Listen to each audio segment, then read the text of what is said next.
السلام عليكم ورحمة الله وبركاته. ازيكم يا حبايبي؟ عاملين ايه؟ يا رب تكونوا بخير. اللهم صل وسلم وبارك على الحبيب المصطفى عليه أفضل الصلاة والسلام.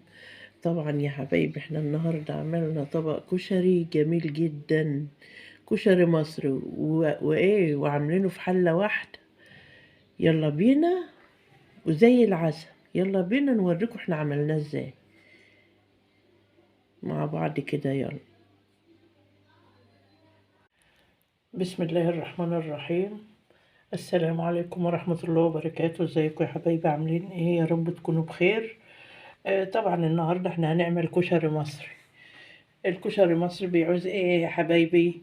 بيعوز مكرونة سباكيتي، وبيعوز مكرونة صغيرة، وبيعوز بصل تقطعيه كده زي ما انت شايفة كده يا حبيبتي، وبيعوز عدس بجبة اهو انا نقعه في مية سخنة اهو، وبيعوز طبعا رز، وبيعوز عصير طماطم. ماشي يا حبايبي. وبيعوز طبعا البهارات، كمون وكزبرة ومعلقة بهارات، بهارات حلوة عندي، وملح أبيض عادي. يلا بينا نروح على البوتاجاز عشان ايه اوريكم هنعمل ايه. ومعانا توم كمان اهو، انا فرماه. طبعا معايا البصل اهو، هرش عليه، انزل بشوية ملح على كده اهو.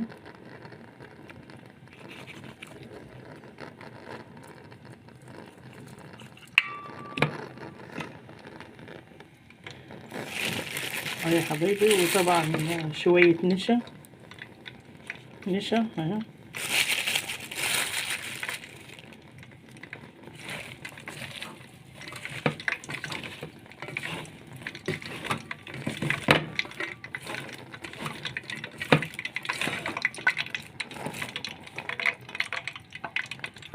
وطبعا معنا الزيت اهو، انا مكتراه طبعا عشان هنعمل فيه كل حاجة بتاعت الكشري.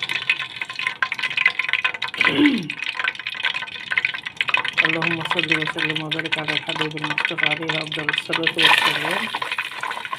يعني حبايبي هننزل بالبصل اهو.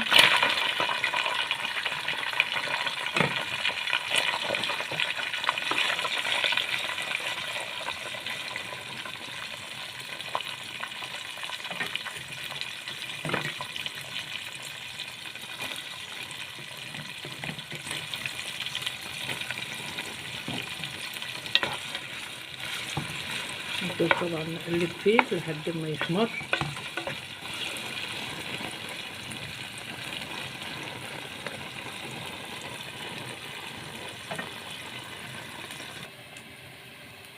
اللهم صل وسلم وبارك على الحبيب المصطفى عليه أفضل الصلاة والسلام. طبعا يا حبايبي حطينا شوية زيت، وهنعمل التسبيكة بتاعة الكشري على ما البصلة تتعمل. طبعا معانا حبة زيت، هننزل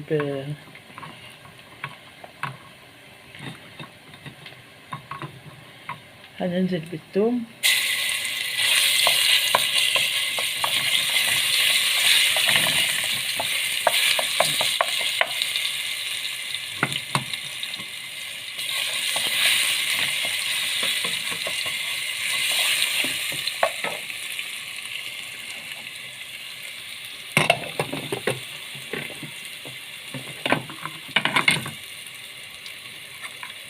هننزل بالكزبرة،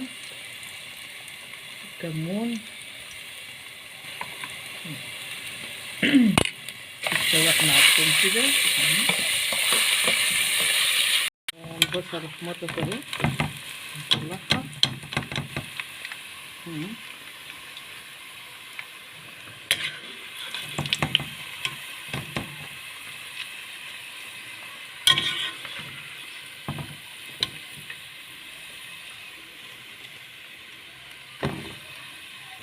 طبعا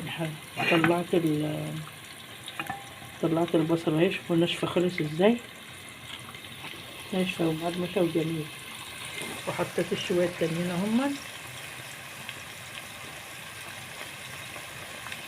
وطبعا انا نزلت بالعصير الطماطم اهو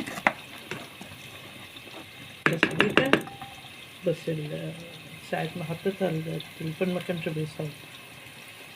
اهي تسبيكه نزلت بيها التومه، حطيت لها ملحها وبهاراتها ونسيبها تتسبك بقى.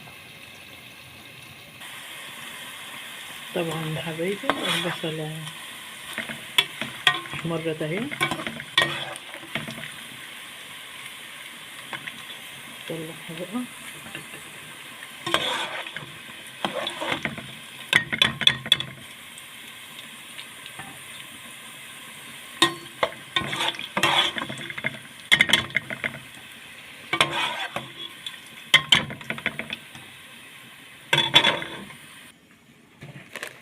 طبعا يا حبايبي الزيت اهو بتاع البصل، هننزل بالشعرية، حبة شعرية اهي عليه.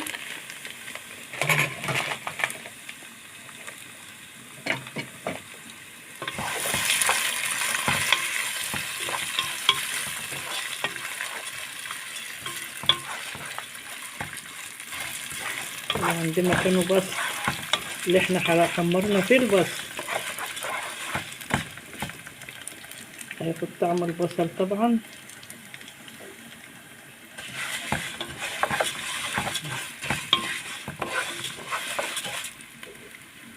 البصل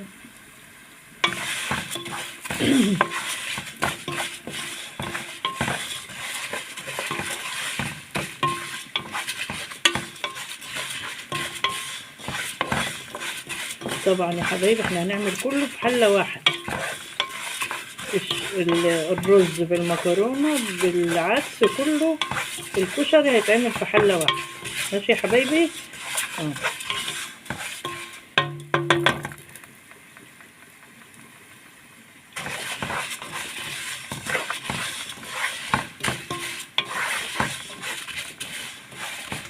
خلاص الشعرية اتحمرت اهي، هننزل بالرز.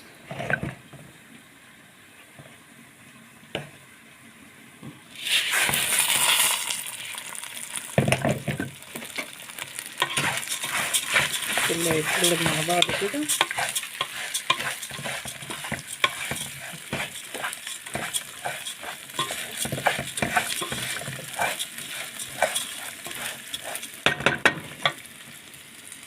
طبعا يا حبايبي العدس اهو، طبعا انا نقعته في ميه سخنه ساعه، ميه بتغلي، يعني ايه اكنه برضو ايه مستوي نص سوا كده، هيكمل سواه مع الرز. هنفضل بقى ننزل بقى كده ايه نخلط مع بعض كده.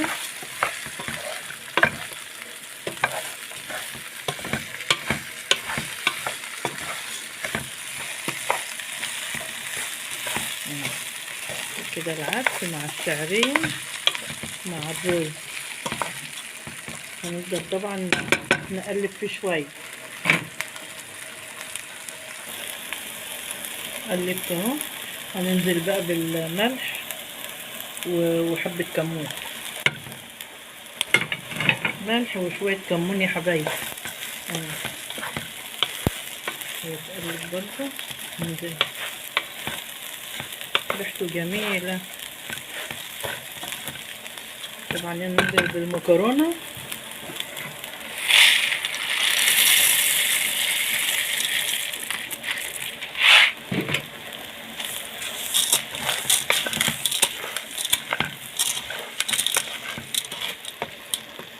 المكرونة مش صغيرة دي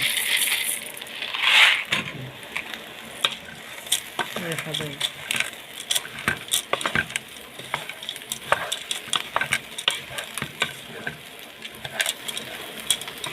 كده كشري في حلة واحدة، كله في حلة واحدة اهو يا حبايبي.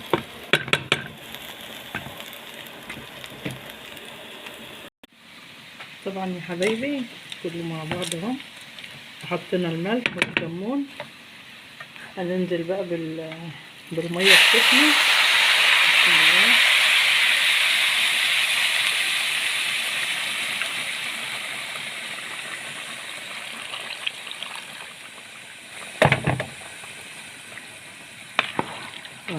طبعا غطينا الرز بالمية. لسه هننزل بقى بالمكرونة. مكرونة سباكيتي طبعا، يعني اسمها 2 طبعا، اسمها 2.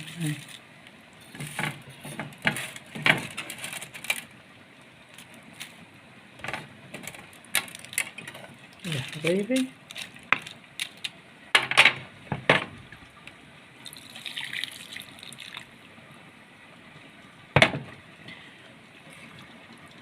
طبعا كده هنغطي عليها بقى ونسيبها لما تغلي، نبقى ايه نشوفها، نقلبها كده.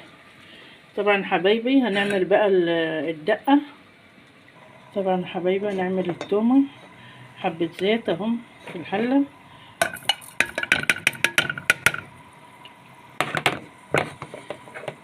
وننزل بالثوم، على الثوم مهروسة.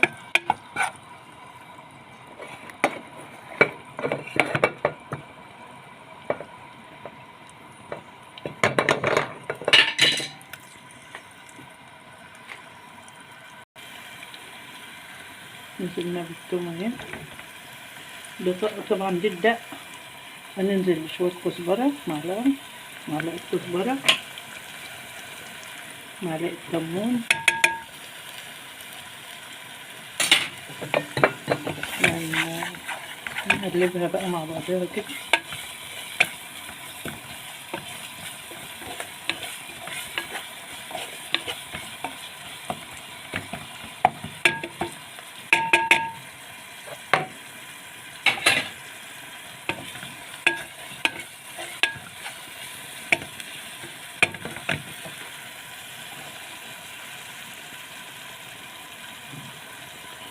ما اقولكش على ريحتها يا حبايبي، ريحتها ايه، التومة مع الكزبرة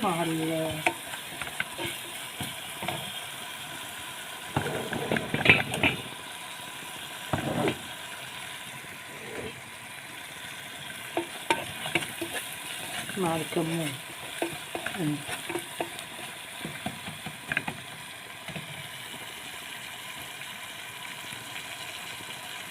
طبعا هعصر عليها ليمونة اهي.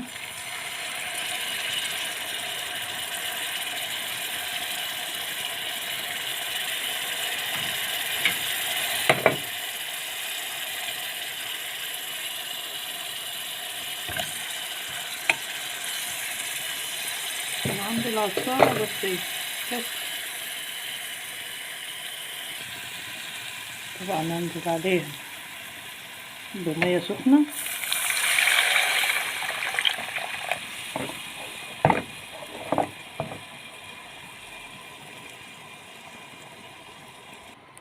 اهي يا حبايبي، نزلت عليها بمية سخنة وعصرت عليها ليمونتين.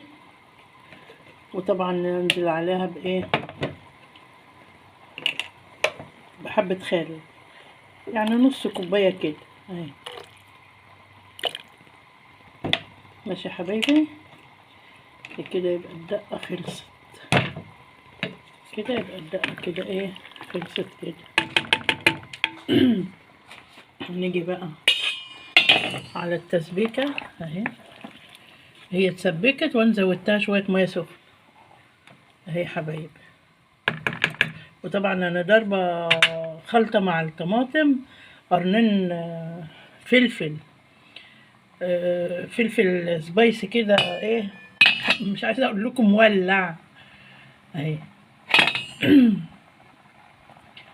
طبعا هنشوف الرز اهو.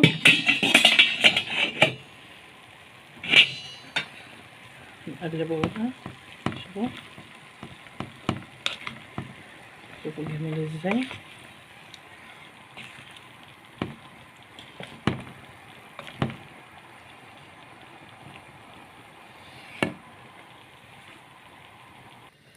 شفتوا الرز يا حبايبي، ولا معجن ولا في اي حاجه، مفلفل وجميل وكله مستوي، كله مستوي مع بعضه يا حبايبي. طبعا هديت النار عليه واسيبه يتشرب شويه. هو استوى، بس هسيبه يتشرب شويه، وبكده يبقى الكشري بتاعنا ايه خلص. بكده يا حبايبي الكشري خلص يا حبايبي اهو. شوفوا جميل جدا، ما اقولكوش على حلاوته، ريحته بقى جميله.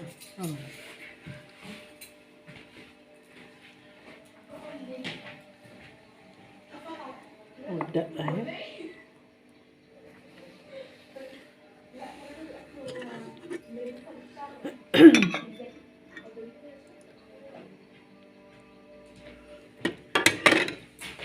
نقول لكم اتفضلوا معانا، والسلام عليكم ورحمة الله وبركاته.